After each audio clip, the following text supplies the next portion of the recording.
किसी भी गाड़ी को खरीदने से पहले हम चेक करते हैं उसकी परफॉर्मेंस कैसी है, आफ्टर सेल सर्विस कैसी है और ओवरऑल वो गाड़ी एक्सपीरियंस कैसा देगी। और अगर आप किसी भी गाड़ी का फीडबैक जानना चाहते हो तो सबसे अच्छा है कि किसी भी गाड़ी के ओनर से बात कर लो।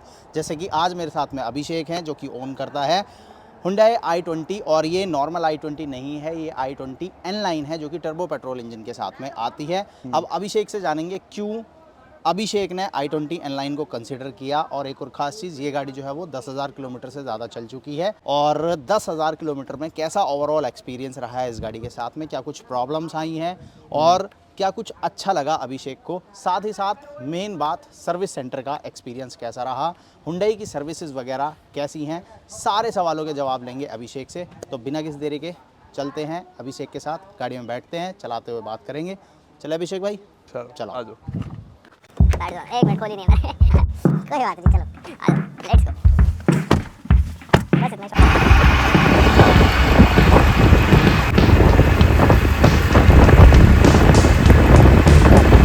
तो अभी हम आ चुके हैं अभिषेक के साथ गाड़ी के अंदर और चलाते हुए बात करेंगे गाड़ी के बारे में। सबसे पहले अभिषेक, ऑडियंस को थोड़ा अपने बारे में बताओ। तो भाई मैं तो एक डेटा एनालिस्ट हूँ और आईटी में जॉब करता हूँ। तो यही है भाई मेरा जो ऑक्यूपेशन है। बाकी मेरे को थोड़ा सा ये रहता है कि मेरे को कार्स और बाइक्स का बहुत ज़्यादा शौक है। बाइक्स का थोड़ा सा ज़्यादा है, कार्स का भी है, लेकिन परफॉर्मेंस कार्स का या फिर बड़ी एसयूवीज़ का, प्रॉपर एसयूवीज़ का मेरे को बहुत शौक है। तो ये तो हो गए अभिषेक। अब अभिषेक से जानते हैं अभिषेक की गाड़ी के बारे में। तो भाई अभिषेक, i20 N-Line यही गाड़ी क्यों ली, और जब ये गाड़ी लेने गए थे तो इसके अलावा क्या कुछ ऑप्शंस देखे थे इंडियन मार्केट में? ठीक है, तो यार इंडिया में ऑप्शंस की तो कमी नहीं है, एटलीस्ट इस सेगमेंट में।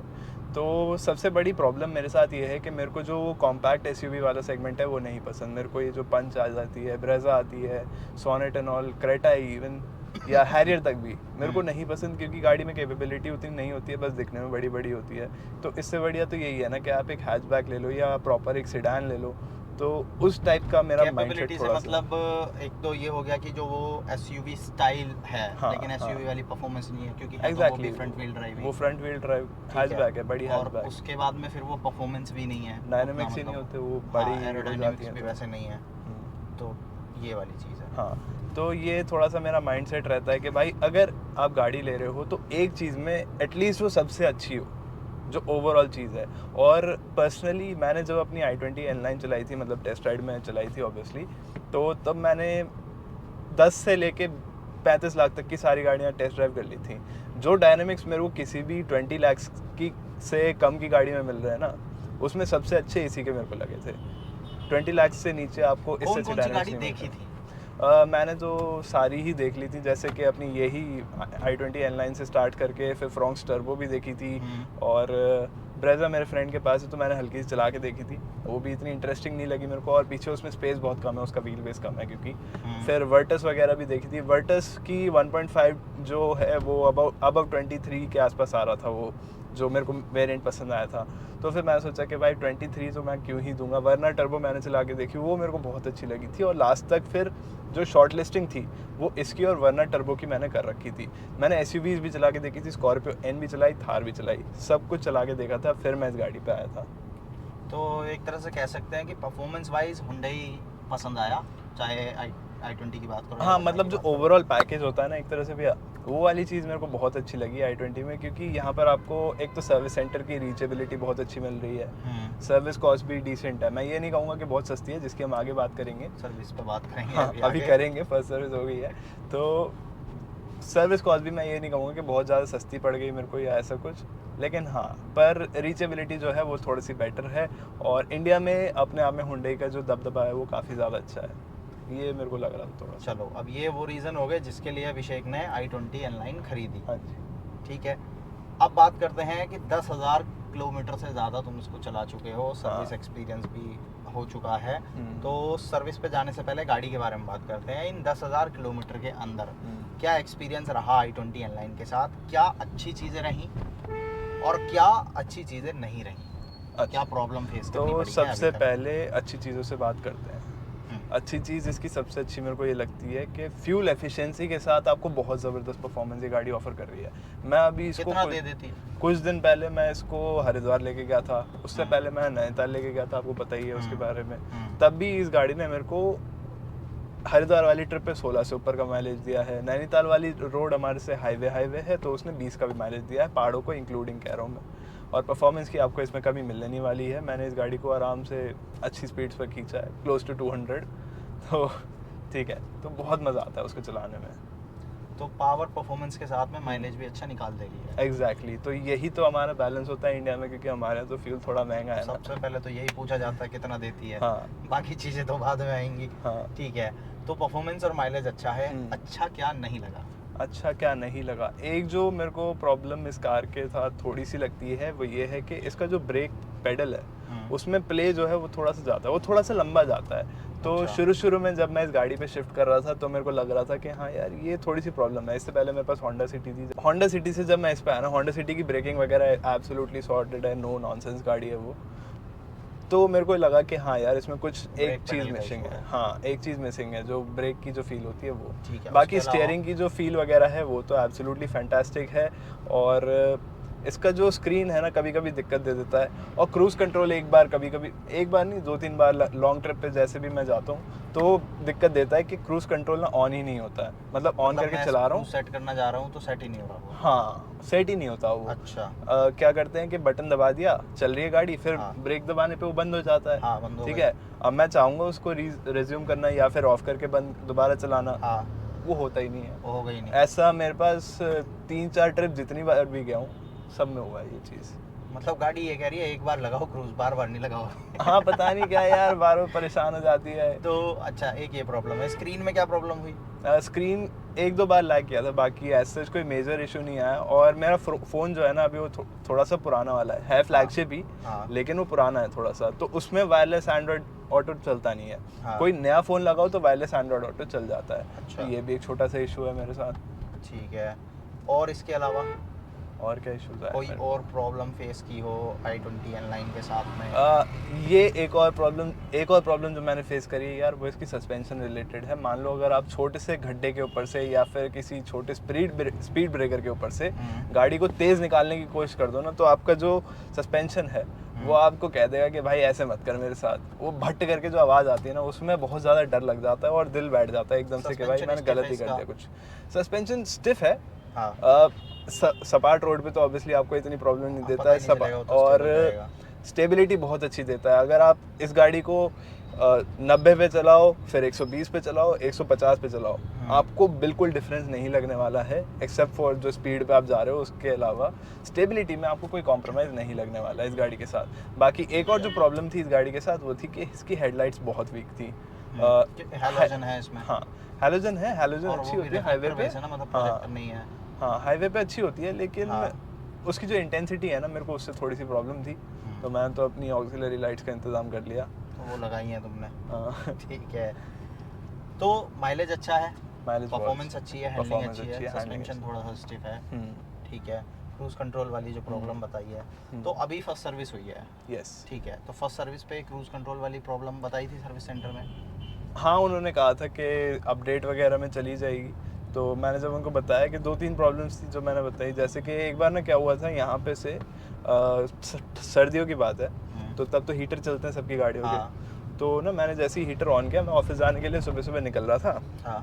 तो इसमें से ना आगे वाला जो डिफॉगिंग होती है आगे की फ्रंट विंडशील्ड की, वो भी करनी पड़ती है। तो उसमें से मैंने जैसे ही उसका डिफॉगर चलाया, भाई उसमें पता नहीं क्या कोई चूहा वगैरह घुस गया होगा, उसके जो चूरा होता है ना वो बाहर आने लगा, मतलब प्लास्टिक्स में। और फिर एक ग्रीन कलर का लिक्विड भी पूरे मतलब डैशबोर्ड पे फैल गया था। मैंने उसकी वीडियो भी बनाई है, अगर मेरे पास वो क्लिप होगी तो मैं आपको डेफिनेटली शेयर कर दूंगा वीडियो में डालने के लिए भी। तो वो भी एक चीज़ है यार जो थोड़ा सा मेरे को डरा दिया था जिसने। फिर मैंने सर्विस सेंटर पे कॉल करा, मैंने दिखाई उनको गाड़ी, तो वो कह रहे थे कि यार ये तो चूहा वूहा घुस गया है। और फिर गाड़ी का पूरा डैशबोर्ड वगैरह निकाल के देखना पड़ेगा। वगैरह करी होगी फिर? नहीं, फिर मैंने कराई ही नहीं कुछ भी। अच्छा। क्योंकि फिर वो लंबा ही काम बता रहे थे कि 2 दिन के लिए गाड़ी छोड़नी पड़ेगी। 2 दिन? हाँ, 2 दिन के लिए गाड़ी छोड़नी पड़ेगी, डैशबोर्ड पूरा बाहर निकलेगा, फिर हम चेक करेंगे दिक्कत कहाँ है। बाकी ये था कि हाँ, इंजन बे पे हमें चूहों के फुटप्रिंट्स वगैरह मिल गए थे, तो हमें पक्का था कि हाँ भाई चूहे की हरकत है ये। तो वैसे उसके बाद एसी वगैरह में कोई इशू नहीं आया ना? नहीं, एसी वगैरह आप Cooling देख ही वगैरह रहे हो, बढ़िया कूलिंग चल मस्त रही चल रही है एकदम। दो की फैन स्पीड पे हमने चला रखा है 17 पे सेट करके, कोई दिक्कत नहीं है।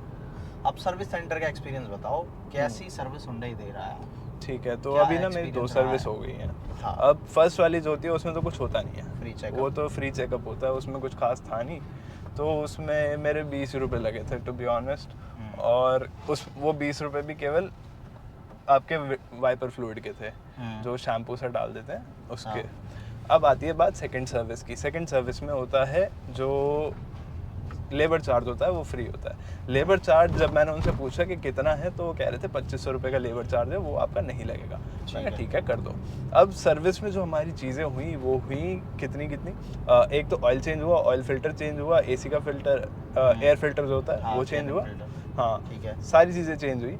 और टायर रोटेशन करिए। टायर रोटेशन इज़ बेसिकली यार, जब आपके जो फ्रंट व्हील वाली गाड़ियाँ हैं उसके फ्रंट व्हील्स जो हैं वो जल्दी घिस जाएंगे ना, क्योंकि उसमें ही पावर जा रही है, पीछे वाले ऐसे ही रह जाएंगे। तो लोग क्या करते हैं, उधर की साइड का टायर इधर लगा देते हैं और इधर वाला राइट साइड का टायर पीछे लेफ्ट में लगा देते हैं। इसको टायर रोटेशन बोलते हैं, ताकि जो सारे व्हील्स हैं वो बराबर लेवल पर घिसें। ठीक है, तो ये चीज़ भी करी थी उन्होंने। बाकी ब्रेक्स की थोड़ी सी सर्विसिंग होती है, ब्रेक्स की क्लीनिंग वगैरह रहती है, क्लीनिंग और ग्रीसिंग हाँ, ये सब करी थी। तो टोटल बिल कितना बना? और टोटल बिल मेरा बनाया 8,500 रुपये का इस काम के। 8,000 रुपए? हाँ ज़्यादा नहीं है?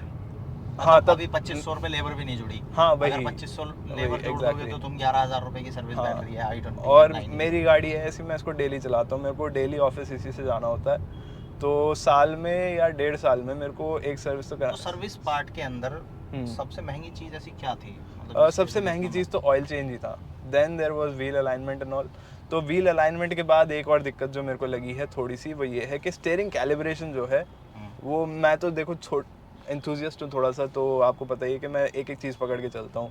तो इसका जो व्हील कैलिब्रेशन है ना, वो हल्का सा टेढ़ा रह रहा है। और ये वाली जो चीज़ है ये मेरे को अलाइनमेंट के बाद है? ये अलाइनमेंट के बाद है। तो अलाइनमेंट ठीक नहीं हमने बहुत ज़्यादा कोशिश करी थी इसको सेट करने की, लेकिन उनसे फिर हुआ ही नहीं, क्योंकि और बहुत ज़्यादा टाइम भी लग गया था। ऑलमोस्ट 6 बज गए थे मेरे को सर्विस करवाते। हालांकि उन पे गाड़ियाँ थोड़ी सी कम थी। 2 बजे के आसपास मैं गया था, तो 6 तो बजने ही थे ऑब्वियसली, मैं लेके चल रहा था। लेकिन जब 6 बज गए थे तो फिर ये वाला जो व्हील अलाइनमेंट है ना, इसका स्टीयरिंग व्हील अलाइनमेंट, ये तो थोड़ा सा एक इशू रहेगा मेरे को। जाना पड़ेगा तुम्हें, ये मेरे को जाना पड़ेगा एक बार कराने के लिए। क्योंकि अगर व्हील अलाइनमेंट ठीक नहीं होगा तो जिस भी साइड पे ज़्यादा जा रही है गाड़ी, उस साइड के टायर ज़्यादा घिसेंगे। बिल्कुल। और गाड़ी सीधी नहीं चलेगी। नहीं, ऐसे सीधी चल रही है, मतलब लेकिन जो स्टीयरिंग कैलिब्रेशन है ना वो खराब है। और जब स्टीयरिंग सीधा करोगे तो किसी एक साइड तो जा रही है फिर। यस, इस साइड भग रही है फिर, तो वो दिक्कत है फिर। बिल्कुल। ठीक है।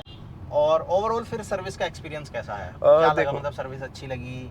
सर्विस में कुछ इशू लगा? सर्विस में तो कोई इशू मेरे को लगा नहीं ऑनेस्टली, क्योंकि सर्विस वाले जो बंदे थे वो बढ़िया थे और अच्छे से ट्रीट कर रहे थे। बार बार आपसे पूछ रहे थे कॉफ़ी पी लो भैया, कुछ भी कर लो।